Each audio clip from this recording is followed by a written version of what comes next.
Things remain fairly tragic and terrible and miserable on my end.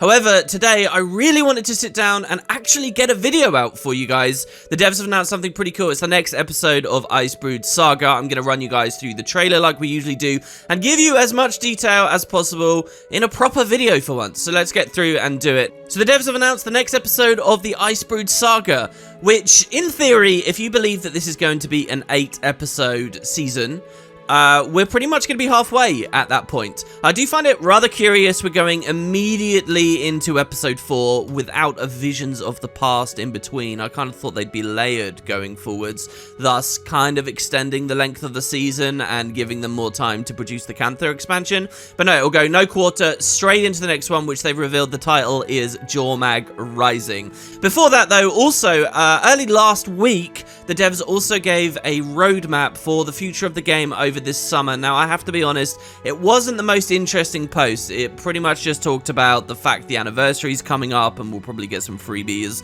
Reward-minded players and viewers might be really interested in that.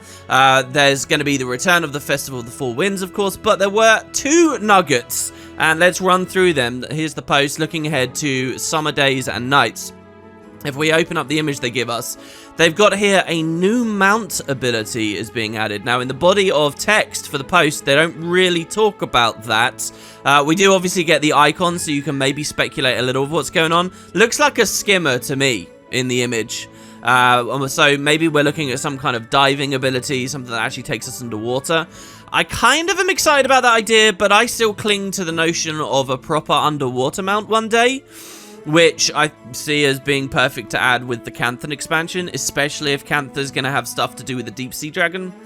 So I'm not sure about that. If the devs are instead saying, well, let's not do that, let's instead just expand the scope of what the skimmer does, I wonder whether that will really be that fun. Also, the idea that they'll give you a new mount ability, well, how much need is there for that on the skimmer right now? Not too much. Are they going to build that into new maps? I guess we'll see. We did obviously see they did a bit of an update with the mount abilities earlier in the year, where all of their abilities are actually visible in the skill bar now. For example, I charge my Springer here, and you actually see it's an ability that you can see, which I think on the back end is how all this stuff was always working. They just sort of show it on the UI now. The other nugget, which I think might be more interesting to most people, is this one here on the far right, the new fractal, which the body of text does talk about a little bit here. And so this is what they say here. New mountain fractal. Dust off your best mountain climbing boots for a journey to beautiful and treacherous heights. A new fractal is on the way in September. Keep an eye out for more information as the release date draws closer. It's funny, one of my favorite fractals in the game at the moment is the Snowblind fractal. And I've quite enjoyed the Deldrimore fractal too. So I sort of feel like this could be pretty good. It's very on brand, obviously, with the idea of the Icebrood Saga. But they're not giving us much, are they? I mean, mountain. There's no lore thing for me to latch onto there. It's just there's mountains all over Tyria. Who knows what one it is and where and why. I think a nice twist, once again, knowing that the next expansion is probably set in the far south of Cantha. Getting one there could be cool. A bit like how the bonus mission pack in Guild Wars 1 gave us a Togo mission in those mountains that otherwise we hadn't really been able to explore. Imagine if this was, say, the Jahai Bluffs or something. You get to go back to Xingji and actually see outside the monastery with the new Guild Wars 2 scale and scope of how big they make these environments. That would be pretty amazing and a nice way to introduce to the community this very cool thing, but explain it in a very subdued way. Oh, it's just a mountain, guys. But then it ends up this cool thing.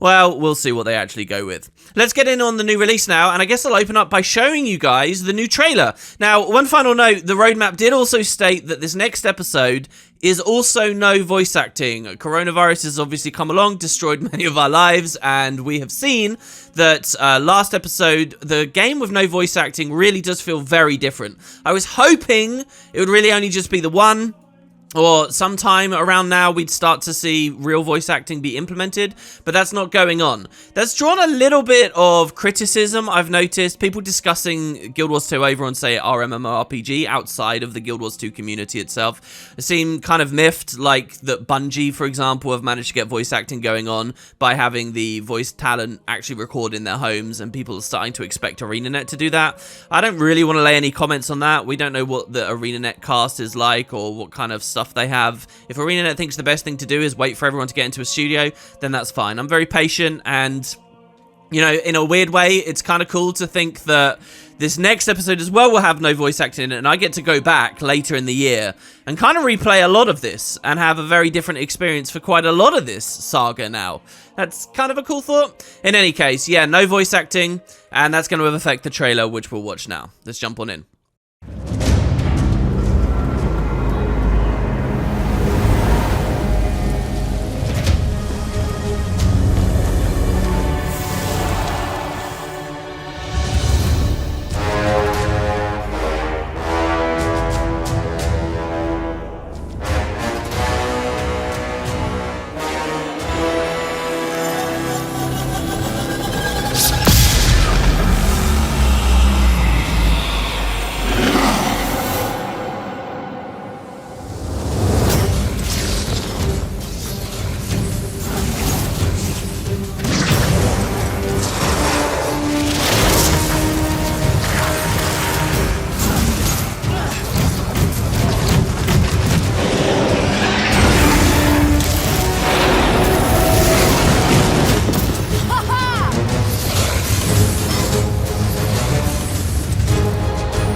Alright, so the trailer's pretty good. We'll obviously get into more analysis of it in a second, but let's open up with the release page and talk first of all about the title, Jormag Rising, and with the last part of the trailer showing Bangar walk up to him.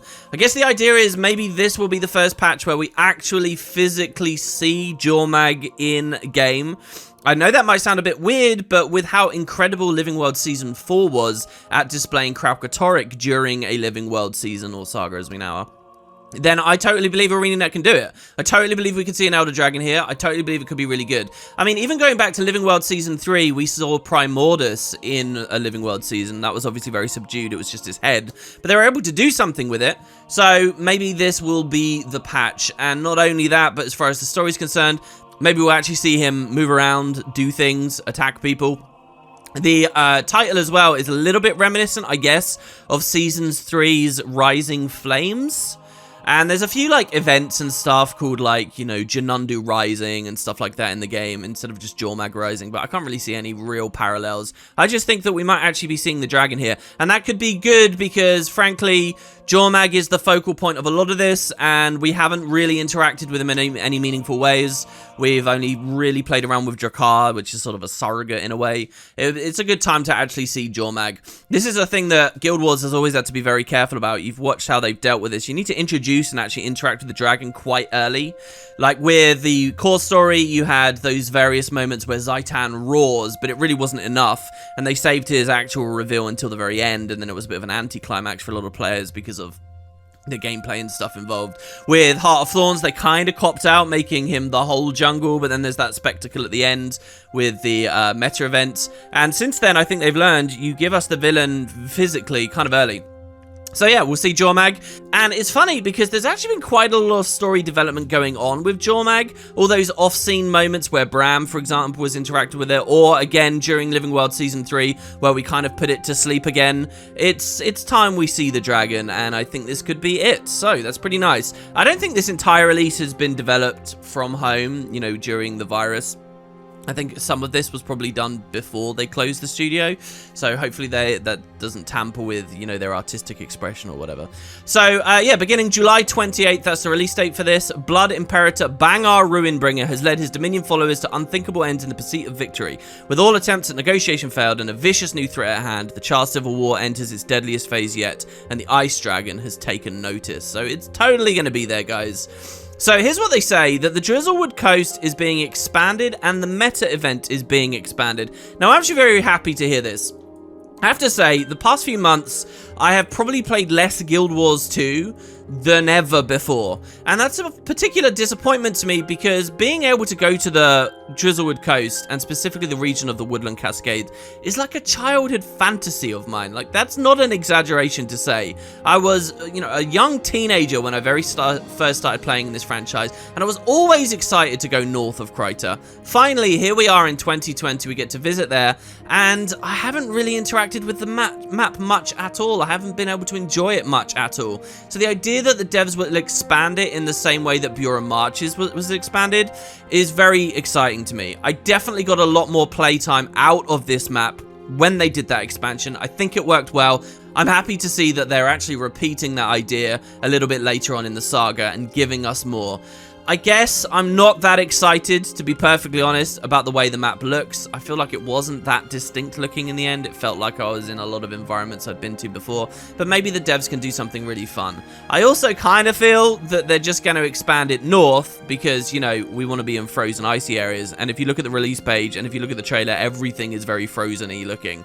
So whether I'll get more of that fantasy of actually exploring the Drizzlewood Coast itself, I'm a little bit doubtful. The other side of this is the expansion of the meta event. I probably should be on a character that's been to the map at this point.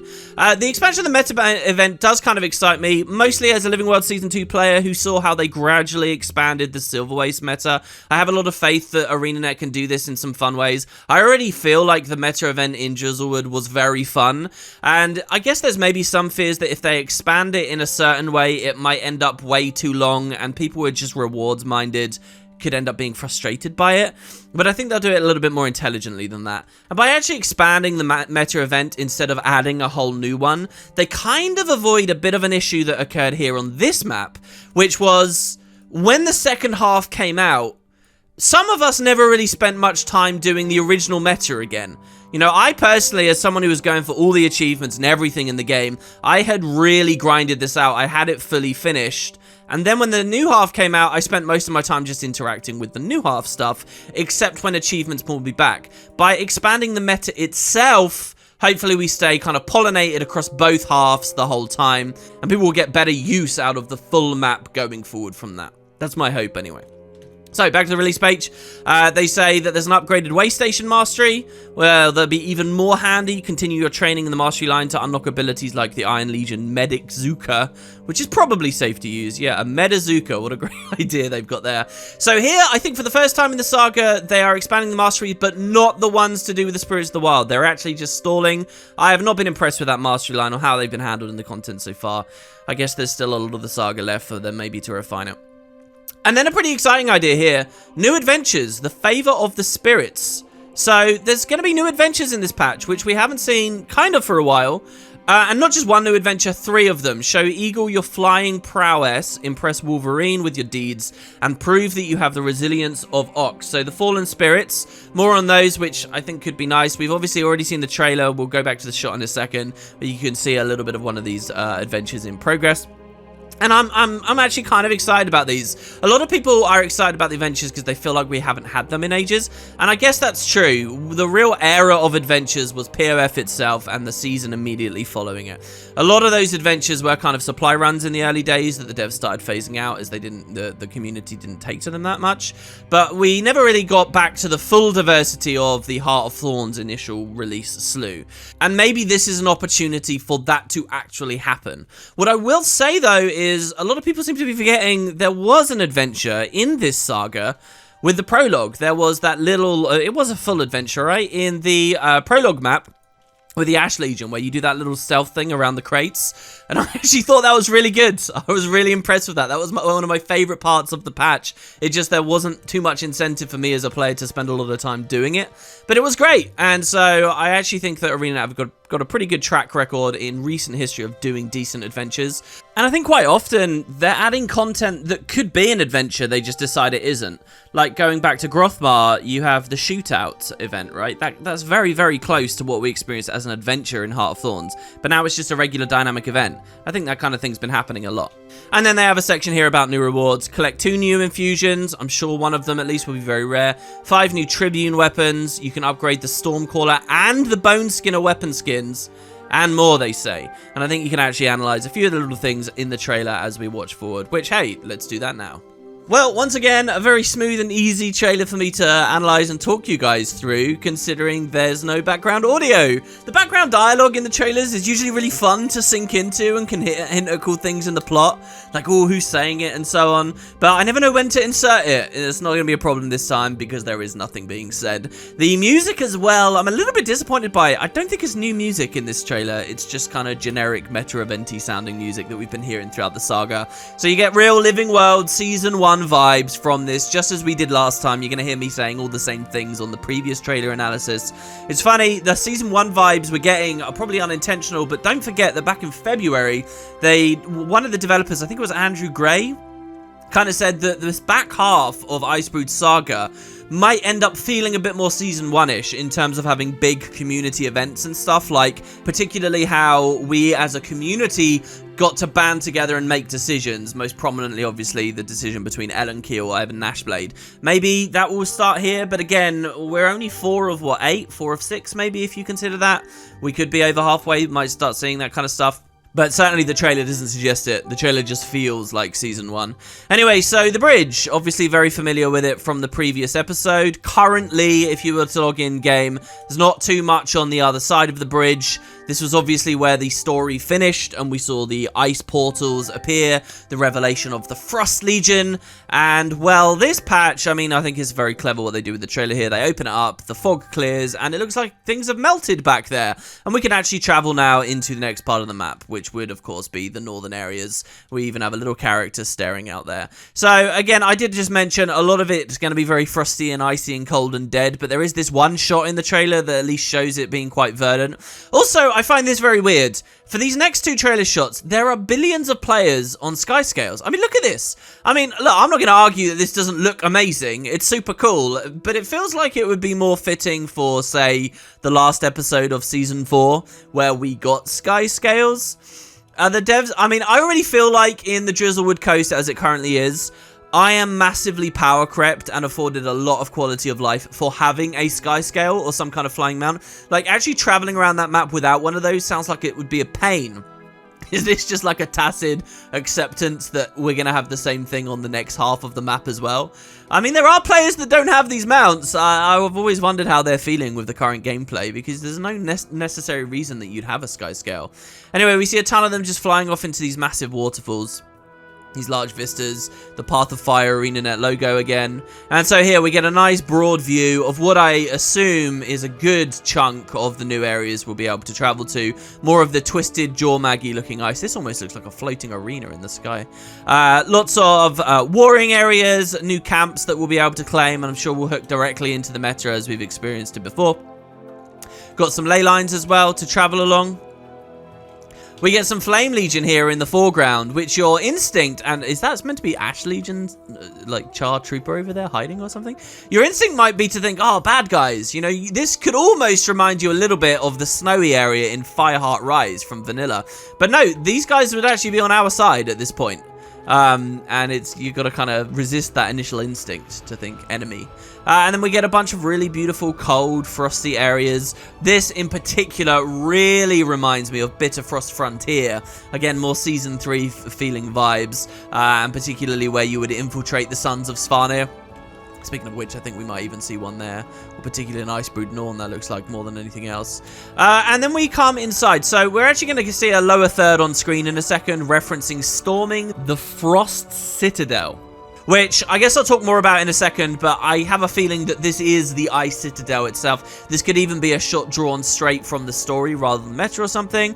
We see some Char, including this Flame Legion character again, actually, so maybe it's just affected. Maybe these are all Frost Legion is what I'm feeling, and they're sort of all looking towards this central plinth where a char steps forward, gets struck by magic, and converted into a Frost Legion, Frost-forged char.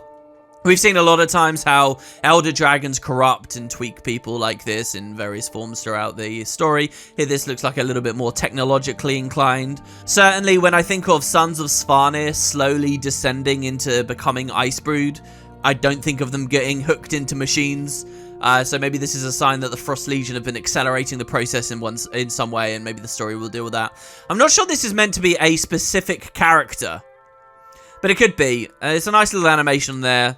They roar, or, you know, they look happy and satisfied with their transformation. And these are, of course, going to be our new enemies. I'm really interested to see how much the devs talk about and justify the idea of the Frost Legion. So, they explain once again, expanded map and meta. And we see more generic fighting that feels pretty much on par with what we've done before. With a bench over here, you've got the Storm the Frost Citadel. Now, this is perfect to me. A Frost Citadel, if you're going to do the Frost Legion, having a Frost Citadel to be alongside the Flame Citadel or the Black Citadel or whatever is excellent to me. Especially because I still have some lingering unsatisfied feelings from episode 1 of this saga, where we kind of got robbed out of seeing the Blood Citadel, right? We got like the Blood Keep. But I wanted something really, you know, equivalent to the scope of the dungeon we got to explore at Vanilla, or of course the Black Citadel itself from Vanilla. And we never really got any equivalent. Maybe the Frost Citadel will actually be that. It sounds like it's just a portion of the map, and I'm probably getting my expectations set too high. But actually, going with a Frost Legion and a Frost Citadel is perfect to me. The idea we get to storm it right now makes the whole Frost Legion saga feel like it's going to be a bit short-lived. But maybe it has to be, you know. How long should we be lingering on this stuff when there's so many other dragons and territories to visit in Guild Wars 2? And we know that the next expansion won't be here with the subject material in theory. So anyway, they're all fighting away. This shot features, you know, more char helicopters, portals for the Frost Legion to travel through. This is kind of cool. It's very clearly world versus world supply construction that we can see. And I guess all those comments and comparisons to world versus world with this map that we had last time still counts. This is the same map and the same idea. Lots of siege, explosions. We get a Frost Elemental on the map, which hopefully won't drain our FPS as bad as the one we all know about from Wayfarer Foothills. Some shots of inside the Citadel, I have to assume. And hold on, let's go back there ever so slightly. These enemies out the front, look at these things. These, like, bulwark Frost Legion charts. So they have these beautiful shields out in front of them. Maces, it looks like, as well. Looks like they're all in a shield block stance. And they're so big, too. I mean, these are regular players, minions down here. And I kind of like the formation that they're in there. You get a moving tank. Actually sieging and firing, quite clearly going to be some sort of escort. If we can actually get in it, if this is players firing these, just like we saw in Visions of the Past, I'll be very excited and happy. And in particular, that style of tank is exactly the style of tank that we've seen parked since Vanilla in the yard for so many years now, but have never been moving. And in this trailer, we actually get to see one rolling around. I'm not sure they've done that yet in the Icebrood Saga. It wasn't that style of tank in Visions of the Past, was it? We didn't see any of them moving in the previous patch. I might be slightly out of touch with that. You guys can let me know in the comments. And so another plateau here. We even get a Claw of Jormag. I mean, look at how many big set pieces we've just cycled through in this trailer. Pretty much anything big and badass and interesting that you might have wanted from this conflict, it looks like the devs are using. And this animation here of it clinging to the mountain, I feel like is reused from Frostgorge Sounds, the original meta. He actually looks kind of silly here with this facial expression where I've paused here. So he'll probably take off from this and fly away again. Or maybe he'll linger there. We actually see him using a breath attack here, with its wings broken off, just like in Phase 2 from before. And actually, if we go back again, I'm moving too quickly here. This looks very similar. Speaking of the Silver Waste and Meta Event expansions, to me, this is just like the boss at the end of the Silver Wastes. One particular of the 3 phases, where in that case, you'd be hiding behind the honeycombs, right? As it does the breath attack. I think we've seen various configurations of that in many places over the game, but there you have it. So here we got the new Medic Zuka. Oh, sorry, I haven't been reading the lower thirds. Did we miss an important lower third yet? Storm the Citadel. No, we're okay. So the Medic Zuka, we got the parachutes returning from last patch, which I actually really enjoyed. You know, it's a game where we can mount in midair on 2 different mounts. We can glide at any time, and yet somehow I still enjoy being on the parachutes. We actually get to fire our medic Zookas as we go through. Maybe it's damage and healing in an area. And so here's the next lower third that I really wanted to draw attention to, that I actually don't think is that great. It's a new reward. This is going to be the big meta reward, I'm sure, just as it has been before. As many of you know, throughout the Icebrood Saga, we've been unlocking emotes. And I actually think that that's really cool. I like getting emotes. The devs have added so many different areas of cosmetic rewards in the game at this point that finally they're moving into the territory of emotes, which I view as inexhaustible. There are so many different emotes they can do, and if they don't look good enough, there's many ways they can make them slightly flashier for people to become interested. So that's a great idea to me. And yet in this patch, we're getting an enhanced Shiver emote when we already have a Shiver emote. I think this is a mistake. I think what might have happened is in a previous patch when we got the regular Shiver, I think that was the second half of Bureau Marches, we got the regular Shiver. It was difficult to get the regular Shiver emote, and I think a lot of people never actually put the effort in to go for it because it's just like, well, I'm just shivering. Maybe that's a sign that the amount of effort it took to get the emote was, you know, disproportionate. But the devs may have interpreted it as just the emote itself, the reward itself is not good enough, so it needs to be flashier. And what this new Shiver one is going to do, I think, adds like this cold effect around us and actually looks a little bit more bright and vibrant and has all these big glowy effects that all the kids enjoy. So instead of actually going back and updating the old Shiver one, which I think maybe some people might have taken issue with, like role players and stuff if they're around, instead they've just said, well, let's just have the Shiver again, but the enhanced one on a subsequent map. And it just looks lazy. I can kind of see how the devs might have come to doing this, but I think it's a bit of a mistake. I would rather see any number of other emotes be explored because there are so many cool poses and ways that we could have our characters communicate. Like I say, I think this is creatively inexhaustible. And here we are, what, 3 patches in? Already retreading old territory and adding flashy lights. I mean, if that isn't something of a description of Guild Wars 2, I don't know what is. So, a bit of a disappointment there. But maybe more people will go for it now, you know, because again, I think that the devs might be just looking at the fact not many people got the Shiver emote before, and now they're going for a flashy one. So here we're looking at the infusion. This is the Frost Legion infusion, which actually, to be honest, I'm not much of an infusions guy. Maybe when the devs add a bit more infrastructure for the unlocking of them and stuff, if they ever do, I would become one. But this actually looks like a really high quality infusion to me. Yes, it's very bright and glowy and in your face. I feel like to a certain extent infusions have to be that. But it just looks like it clings and changes your skin in actually pretty decent ways. And the lighting feels good. Maybe this has been very carefully manipulated with the kind of characters that we've got on screen and stuff. But I think this is a well-made infusion. It doesn't look cheap and tacky to me. Maybe you guys feel differently. I usually don't have a great eye for aesthetics, as many of you know. So then you've got new rewards, the Dominion Tribune weapons. Pretty sure these are what we saw, those big shields that were being wielded before. The Stormcaller weapons are going up to T2, and you get a little bit of a look at this. I would freeze frame and analyze more carefully, but I never know what to say about, you know, just how skins look. And then here we get the Empowered Bone Skinner stuff, which feels like it's like projectile updates, an actual swing and sheath effect. So check this out. As they attack, the actual projectiles are different. I'm not sure what exactly is going on with the stuff. We don't really get to see the projectile there, but I guess it looks similar to the other ones. So that's the Bone Skinner stuff being improved. And then finally, Favor of the Spirits. So very briefly on the trailer, I mean, you really do have to watch closely for this. You get a very brief moment of Bram standing in this weird shrine area. Now, is this where we start the adventures from? I suppose so. I think Bram is going to have some kind of moment where he interacts once again with the fallen spirits and he seeks their favor. Maybe the adventures are actually something we participate in as a part of the main story, and then we have the choice to repeat them daily or whatever, as you know, adventures have that built-in replayability. But you can see that here there's a little thing here, there's one over here, and I guess maybe on the other side, and as we activate them, I guess we get transported to different areas to do these challenges. So this one, I guess, is probably Wolverine. Looks like some kind of assault course where we want to grab the orbs, avoid the obstacles. Bit reminiscent of Sanctum Sprint to me. All these comparisons we can do to old content now, you guys. And we probably want to grab as many as possible. This one, of course, is going to be Eagle in the middle. Obviously, very reminiscent of the Griffin races. Maybe a little bit less stressful than the Griffin ones. Griffin content was brilliant to me, and I had a lot of fun grinding for the mini with that. So maybe we'll be back to some of that with the adventure. And then finally here, We have the last one. Or maybe this one's Wolverine, or is this Ox? I don't know. Anyway, some kind of a fight. It's interesting to see how they turn a fight into adventure, because I feel like adventures are not there for combat. But that was certainly that. And the trailer kind of lingers out on what seems to be one of the only significant story beats that they're willing to share with us early. Bangar slowly strolling through what is probably the Frost Citadel, newly constructed.